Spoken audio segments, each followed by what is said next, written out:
Hola, ¿cómo están? Yo soy María Teresa Calderón, cursante de la Maestría de Orientación en la Conducta del Centro de Investigaciones Psiquiátricas, Psicológicas y Sexológicas de Venezuela. Y hoy les voy a hablar de la sexología y sus constructos.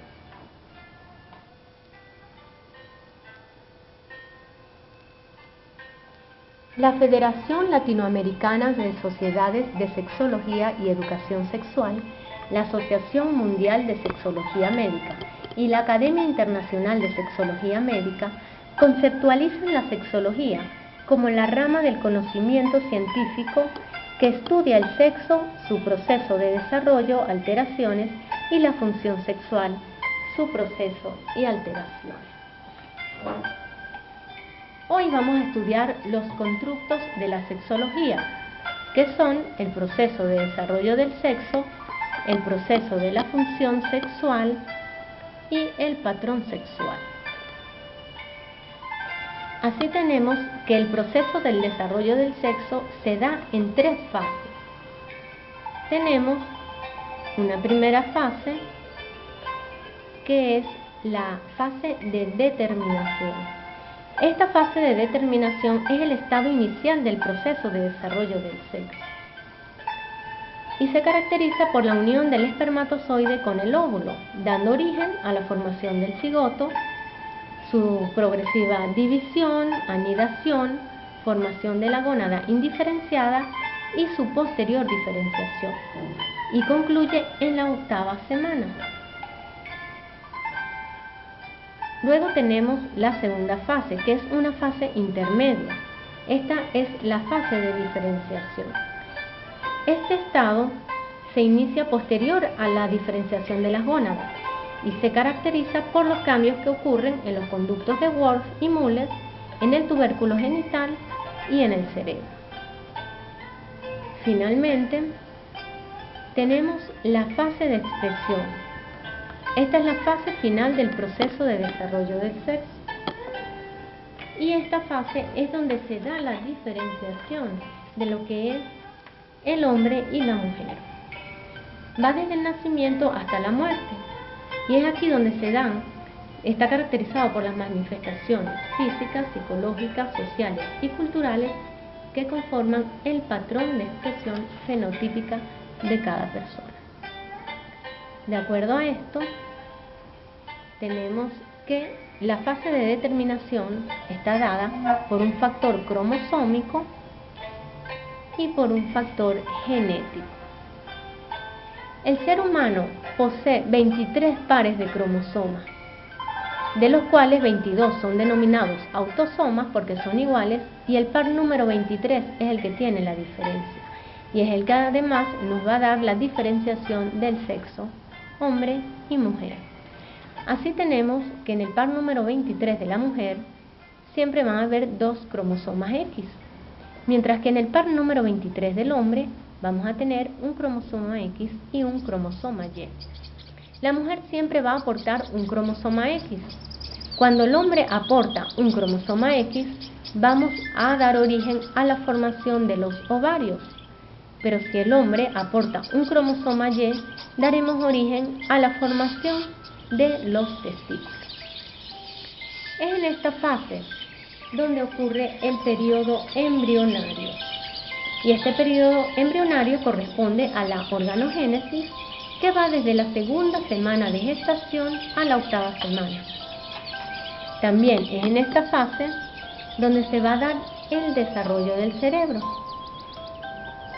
el cual se inicia a partir de la 2ª semana del proceso de desarrollo del sexo, formándose por completo durante el periodo fetal, pero continúa su crecimiento y funcionalidad después del nacimiento. Se ha establecido a nivel hipotalámico la presencia de estructuras que garantizan los ritmos biológicos y de estructuras nucleares localizadas en la base del cerebro. A estas estructuras se le han señalado distintas funciones relacionadas con el desarrollo del sexo. Sin embargo, aún no se ha podido demostrar el papel que tienen estas mismas. Luego tenemos una fase de diferenciación, la segunda fase. En esta fase intervienen factores hormonales Estos factores hormonales pueden ser maternos o fetales, y es allí donde se dan los andrógenos, las fibras de Müller, el estradiol y la progesterona. Por otro lado, tenemos también factores de transición. Estos factores de transición son genes maestros que codifican enzimas, proteínas estructurales, proteínas motoras o RNA ribosómico. Tenemos por otro lado que las células de las gónadas testiculares van a ser de dos tipos. Tenemos así las células de Leydig y las células de Sertoli. Las células de Leydig van a liberar testosterona. Parte de esta testosterona se convierte en deshidrotestosterona, la cual actuará sobre el tubérculo genital, provocando la formación del pene, el escroto, el rafe y la uretra. Y el resto de la progesterona activará el desarrollo del conducto de Wolf, formándose el epidilio, conductos deferentes, vesícula seminal y la próstata. En cuanto a las células de Sertoli, tenemos que ellas liberarán el factor inhibidor de Müller, el desarrollo del conducto de Müller. Por otro lado, tenemos que las células de las gónadas ováricas van a producir estradiol y progesterona, y ellas van a actuar sobre el tubérculo genital y también sobre el conducto de Müller. Cuando actúan sobre el tubérculo genital, provocan la formación del clítoris, los labios mayores y menores, el tercio inferior de la vagina y el rafe, y actuando sobre el conducto de Müller, van a provocar la formación de las trompas de falopio, el útero y el tercio superior de la vagina.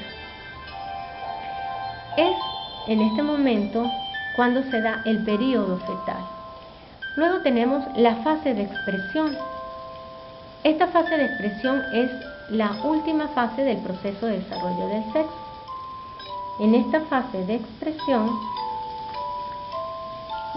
es la fase que va desde el nacimiento hasta la muerte y se caracteriza por las manifestaciones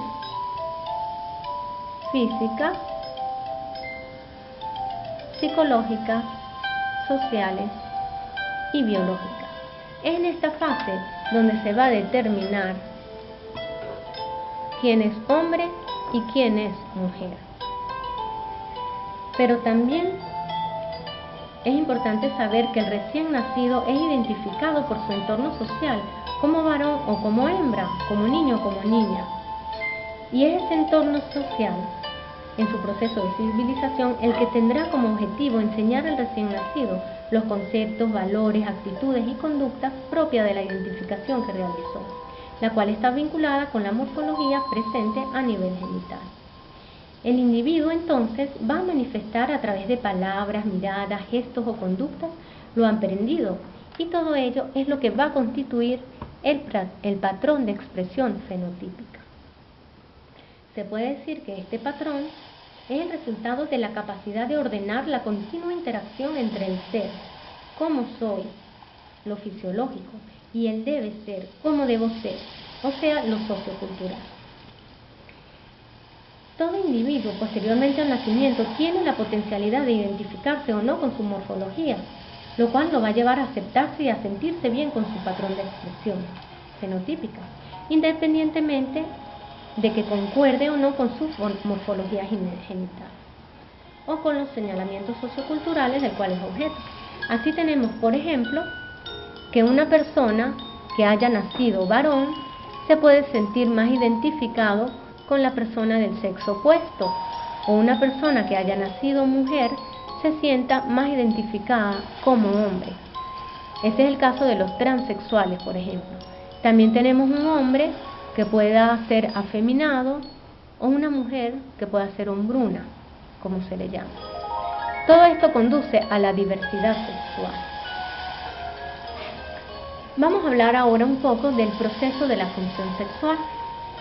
En el proceso de la función sexual Se conoce como el conjunto de fases sucesivas que constituyen las actividades propias del sexo. Posee una condición denominada cualidad, que es lo que vamos a ver a continuación, y sucede en un tiempo variable. Este proceso está presente desde el nacimiento y termina con la muerte. En este proceso de la función sexual se da la fase de estimulación. También vamos a tener una fase de respuesta y vamos a tener el tiempo de ejecución de esa respuesta sexual. Vamos a hablar un poco de la cualidad de esta función sexual. La cualidad de la función sexual podemos considerarla también como el deseo sexual. En esta cualidad de la función sexual vemos que es una condición natural e innata del ser. Este proceso activa, mantiene o desactiva las funciones propias del sexo, ¿verdad? Tenemos que existen una serie de factores que son internos o externos, activadores, mantenedores o inhibidores de la función sexual. Así tenemos, por ejemplo, que entre los factores externos podemos encontrar factores visuales, auditivos, olfatorios, gustativos o táctiles. Por ejemplo, un hombre no tiene activada su función sexual en un momento determinado, pero si ve una imagen de una mujer desnuda, esto puede provocar una respuesta sexual. De igual manera, un hombre que tenga su función sexual activa en el momento que va a tener una relación con su pareja, pero un mal olor en el cuerpo de ella puede inhibir esta función sexual. También tenemos factores internos como los factores hormonales, neurotransmisores, neuromusculares, fantasías, recuerdos, sueños. Un factor hormonal, por ejemplo, puede provocar una inhibición de esta función sexual. Asimismo, como recuerdos, evocaciones, pueden provocar la activación del mismo.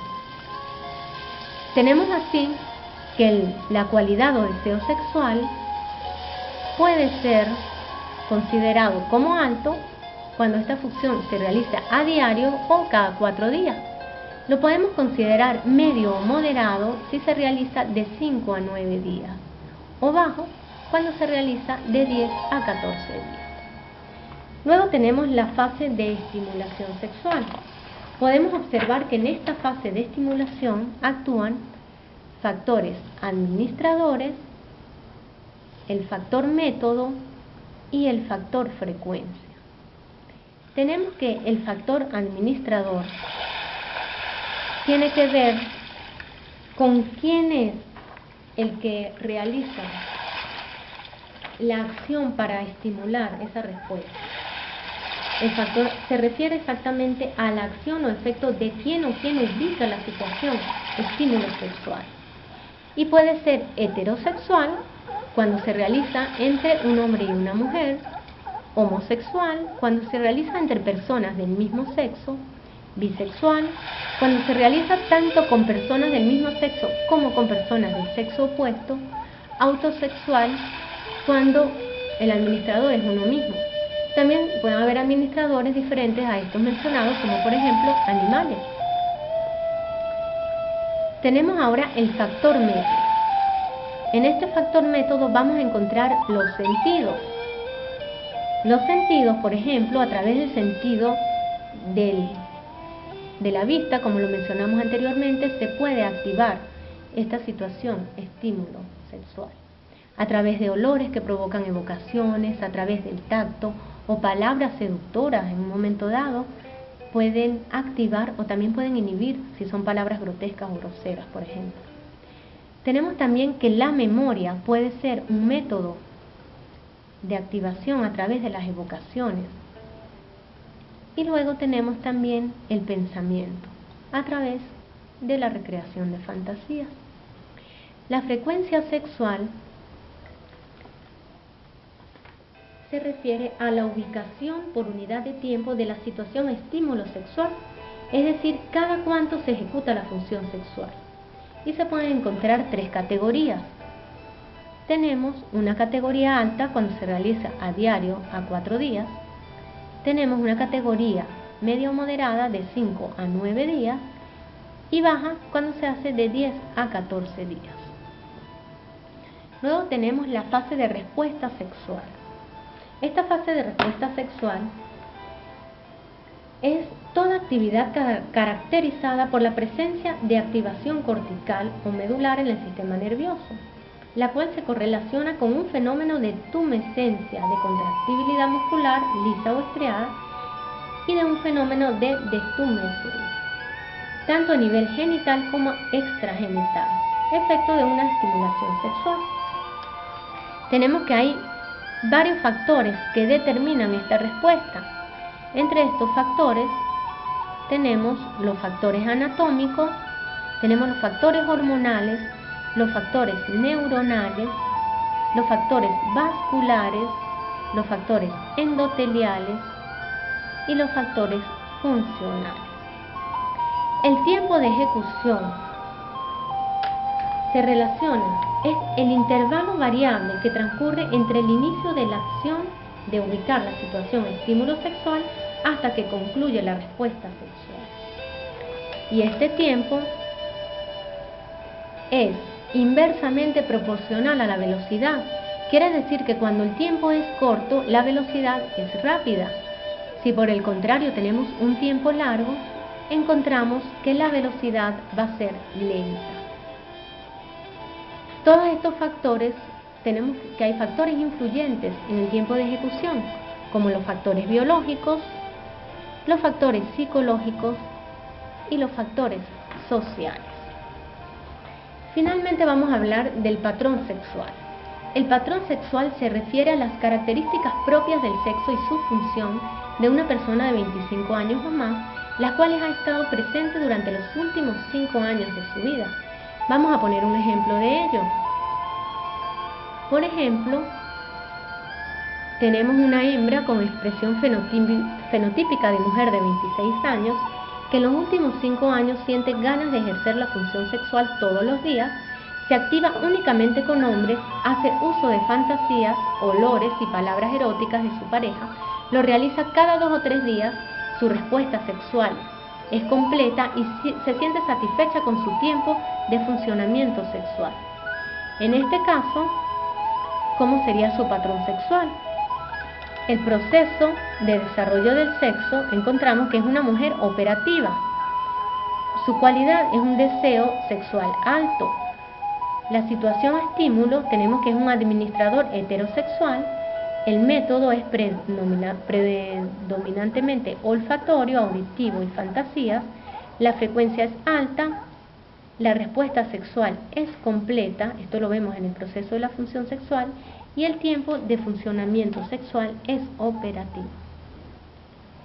Bueno, espero que hayan entendido todo lo relacionado con la sexología y sus constructos, como son el proceso de desarrollo sexual, la función sexual y el patrón sexual.